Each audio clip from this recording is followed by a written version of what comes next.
that even illegal potentially? Well, you have just touched on a third rail here. I have to take some responsibility for this whole snowball getting started because of a case that I was involved in Galveston, Texas, called Petaway versus Galveston. And this case in federal court went to the Fifth Circuit Court of Appeals. And, you know, I was in the room, I worked on the case. Hmm.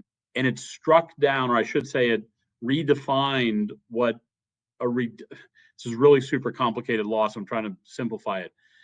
A plaintiff cannot sue if they are combining races, Black plus Hispanic, to create a majority minority district. And this set the whole snowball rolling in Texas because there's a bunch of what these are called coalition districts.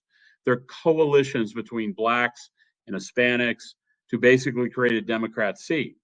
And we won that case for Galveston. Public Interest Legal Foundation was the counsel of record. And we won in the Fifth Circuit, and it completely transformed redistricting law in the Fifth Circuit, which includes Texas, Louisiana, Mississippi. And that's why the legislature in Texas decided to get rid of these coalition districts that were no longer protected by the Voting Rights Act because of our case. And that's what set the whole ball rolling. And that's what set the California issue in response. So that's the sort of the history of this. Good luck, California. They're free to do whatever they want. But, you know, as far as Texas goes, they're also free to do whatever they want. Hmm. I did not know that you were the progenitor of this drama going on in the United States of America. What's your reaction to all of it? I mean, I know that. Well, I got to tell you, I think back to a phone call I made when Galveston got sued by the left and the Justice Department. And I called another lawyer from Texas I know, and I said, hey, did you see they're alleging a coalition claim in this Galveston case? And he said, yeah.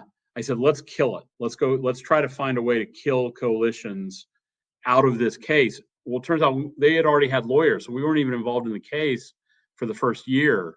We came in late and we made the argument that I just described to you, and it became the silver bullet that destroyed the plaintiff's case and transformed the law. But I just think back to that phone call I made, and like, thank goodness we did this, Mhm. right? Wow.